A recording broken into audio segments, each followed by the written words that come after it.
আসসালামু আলাইকুম। বুঝতে পাচ্ছেন আজকে আমি 16.2 নবম দশম শ্রেণীর যে গণিত বইয়ের পরিমিতি অধ্যায় 16.2 এর আজকে সকল সূত্র নিয়ে আলোচনা করব। অবশ্যই দেখার আমন্ত্রণ রইল এবং ভিডিওটি অবশ্যই উপকারে লাগবে, দেখেন পুরো ভিডিওটি। তো প্রথম যে বিষয়টি নিয়ে আমি কথা বলবো সেটি হচ্ছে আয়তক্ষেত্র সম্পর্কে। এই আয়তক্ষেত্র সম্পর্কে আমাদের কিছু শেখার আছে। তো আয়তক্ষেত্রের বিপরীত বাহুগুলো পরস্পর সমান, এই যে বাহু পরস্পর সমান, এই বাহু সমান, হ্যাঁ, এবং কোণগুলো সমকোণ 90 ডিগ্রিতে কাজ করে। তো এই আয়তক্ষেত্রের ক্ষেত্রফল যদি বের করতে বলে, আয়তক্ষেত্রের ক্ষেত্রফল হলো দৈর্ঘ্য গুণন প্রস্থ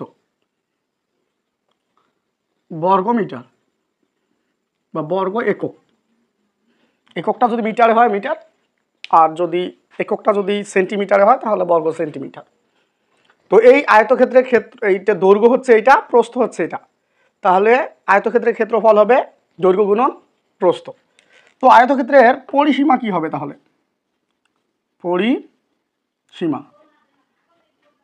পরিসীমা হচ্ছে এই যে দেখেন, পরিসীমা হচ্ছে চারদিকের বেড়াটাই হচ্ছে পরিসীমা, হ্যাঁ। এই যে সীমানা, চারিদিকে সীমানাটা হচ্ছে পরিসীমা। তার জন্য আমরা 2 ইন্টু দৈর্ঘ্য যোগ প্রস্থ, 2 ইন্টু দৈর্ঘ্য যোগ প্রস্থ, এটা হবে একক। এককটা যদি মিটারে হয় তাহলে মিটার, এককটা যদি বর্গমিটারে হয় বর্গমিটার। অবশ্যই বুঝতে পারছেন। তো আমরা কি তথ্য পাইলাম? আয়তক্ষেত্রের ক্ষেত্রফল পাইলাম, আয়তক্ষেত্রের পরিসীমা পাইলাম।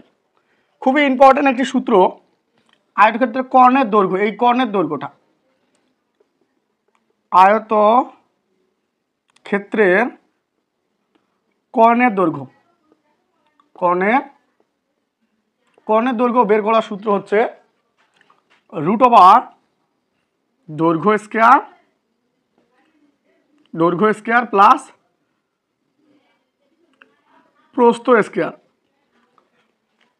আয়তক্ষেত্রের কর্ণের দৈর্ঘ্য বের করার সূত্র হচ্ছে √, দৈর্ঘ্য স্কয়ার প্লাস প্রস্থ স্কয়ার। এটা কিন্তু এই যে অতিভুজটা সমকোণী ত্রিভুজের মতোই আর কি।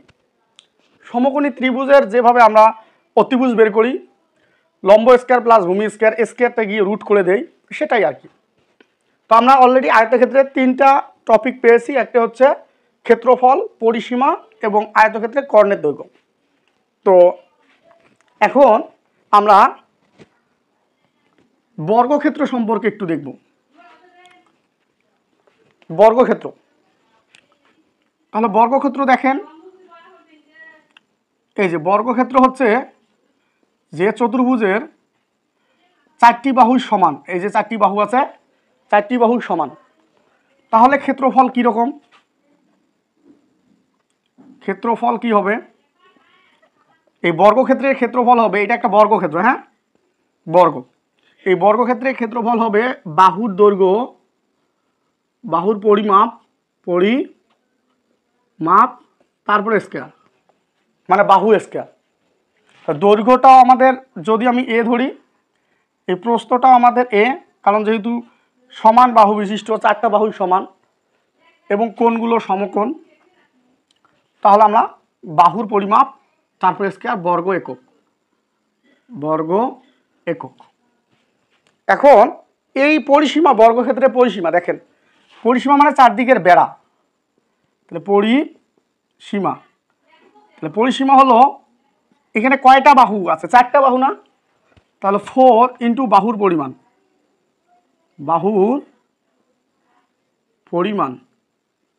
4 ইন্টু বাহুর পরিমাণ, মানে যদি আমরা বাহুর পরিমাণ এ হয় তাহলে হবে 4a, হ্যাঁ, এত মিটার বা একক।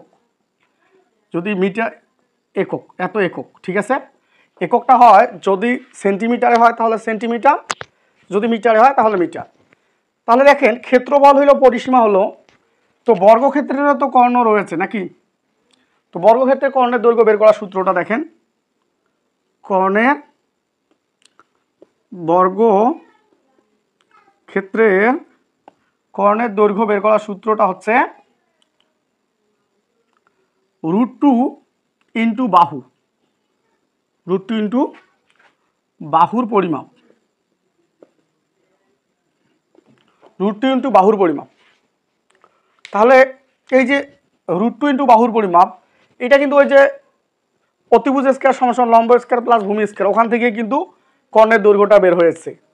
তার মানে এখানে দেখেন, যদি আমি এটাকে একটু ডিটেলস লিখতে চাই, তাহলে এ স্কয়ার প্লাস এ স্কয়ার, তো সেটাকে আমরা এভাবে লিখতে পারি যে 2a তারপরে স্কয়ার। এখন √2 তো থেকে যাচ্ছে, এই এ স্কয়ারের রুট আর এই স্কয়ার কাটা যাচ্ছে, বর্গ আর রুট কাটা যাচ্ছে, তাহলে এ হচ্ছে, আর এটাই হচ্ছে বাহুর পরিমাপ, √2 ইন্টু বাহু, √2 ইন্টু বাহু। তো অবশ্যই বর্গক্ষেত্র যে তিনটা টপিক আমাদের 16.2-এ যে তিনটা টপিক দিয়ে আমাদের ম্যাথ করতে হবে, সেই বিষয়টাও আমি আলোচনা করলাম। এখন আমরা যাব সামান্তরিকে। কি যাব? সামান্তরিক। তো দেখি সামান্তরিকটা দেখি, বিপরীত বাহুগুলো সমান, হ্যাঁ, কিন্তু কোণ অসমকোণ, তার মানে এটা সামান্তরিক।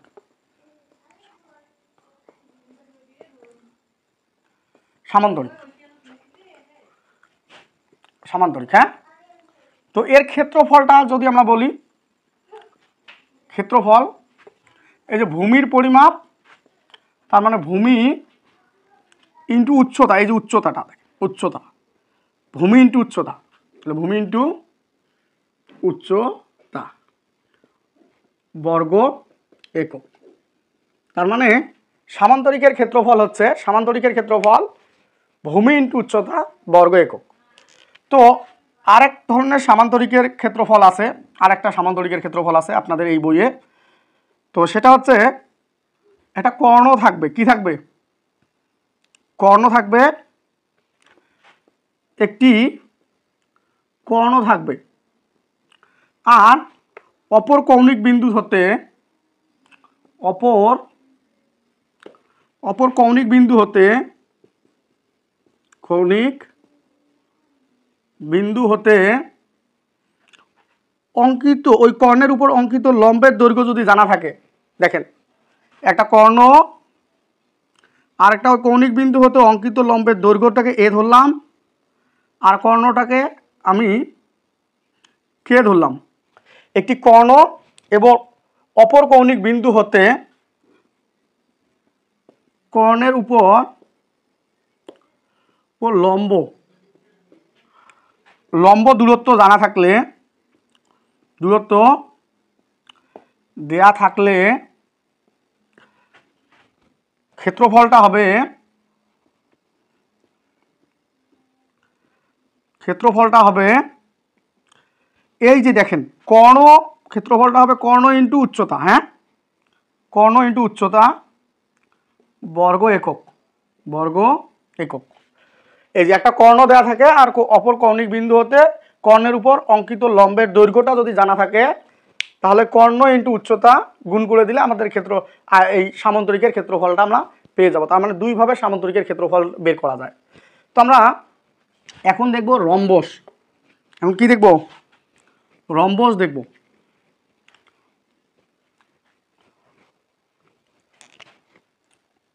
আচ্ছা, রম্বসটা কীরকম? রম্বসটা বর্গক্ষেত্রের মতো, কিন্তু কোণগুলো অসমকোণ, চারটা বাহু সমান, এই যে চারটা বাহু সমান, এটা হলো রম্বস। এই রম্বসের দুইটা যদি কর্ণ দেওয়া থাকে, হ্যাঁ, দেখেন দুইটা যদি কর্ণ দেওয়া থাকে, একটা D1 আর একটা D2 ধরলাম, তাহলে রম্বসের ক্ষেত্রফল হবে,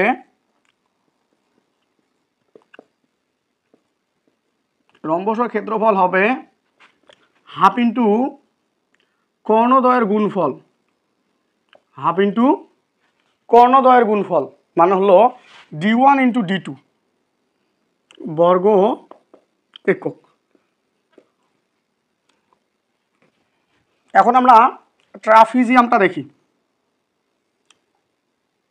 ট্রাপিজিয়ামটা দেখি, যে চতুর্ভুজের এক জোড়া বাহু সমান্তরাল তাকে ট্রাপিজিয়াম বলে। দেখেন এই বাহুটা আর এই বাহুটা সমান্তরাল, সেটাই হচ্ছে ট্রাপিজিয়াম। তো ট্রাপিজিয়ামের ক্ষেত্রফলটা আমরা বের করবো, ক্ষেত্রফল হাফ ইন্টু এই সমান্তরাল বাহুদ্বয়ের যোগফল, এই সমান্তরাল যে বাহু যে দুইটা দেয়া থাকবে তাদের যোগফল, সমান্তরাল বাহুদ্বয়ের সমষ্টি, এই যে সমান্তরাল বাহুদ্বয়ের সমষ্টি ইন্টু এদের মধ্যবর্তী দূরত্ব অথবা উচ্চতা, ইন্টু হচ্ছে বাহুদ্বয়ের মধ্যবর্তী দূরত্ব। এটা আমরা যদি নাম দেই এ, এটা নাম দেই বি, আর এটা যদি উচ্চতা এইচ দেই, তাহলে ক্ষেত্রফলটাকে এইভাবে লেখা যায় যে হাফ ইন্টু সমান্তরাল বাহুদ্বয়ের যোগফল, তার মানে এ প্লাস বি, এবং সমান্তরাল বাহুদ্বয়ের মধ্যবর্তী দূরত্ব অথবা উচ্চতা, যেটা এটা বর্গ একক। কি একক? বর্গ একক। তো আর একটা টপিক রয়েছে, সেটি হচ্ছে বহুভুজ। কি ভুজ? বহুভুজ, সুষম বহুভুজ। হ্যাঁ,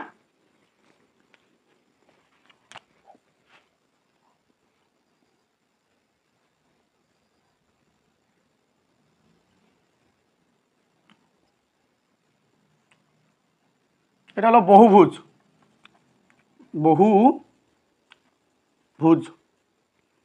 সুষম বহুভুজের ক্ষেত্রফল হচ্ছে n(a²/4 COT cot 180 ডিগ্রি ভাগ হচ্ছে n। এখানে n হচ্ছে বাহুর সংখ্যা, সেটা পঞ্চভুজ হলে 5টা বাহু, ষড়ভুজ হলে 6টা বাহু, অষ্টভুজ হলে 8টি বাহু। হ্যাঁ, n এর মান তখন 8 হবে। আর এ হচ্ছে বাহুর দৈর্ঘ্য, তার মানে বাহুগুলো কত মিটার সেটা আমার বাহুর দৈর্ঘ্য। তো অবশ্যই এই টপিকগুলো জানা থাকলে এই যে 16.2 যে ম্যাথগুলো রয়েছে, 16.2 অধ্যায়ের যে ম্যাথগুলো রয়েছে, এগুলো আমরা অনেক সুন্দর করে কমপ্লিট করতে পারবো এই থিওরিগুলো জানা থাকলে। অবশ্যই ক্লাসটি দেখে যদি আপনি উপকৃত হয়ে থাকেন, ফলো দিয়ে থাকবেন এবং শেয়ার করে রাখবেন ভিডিওটি আপনার টাইমলাইনের মধ্যে। ধন্যবাদ সকলকে।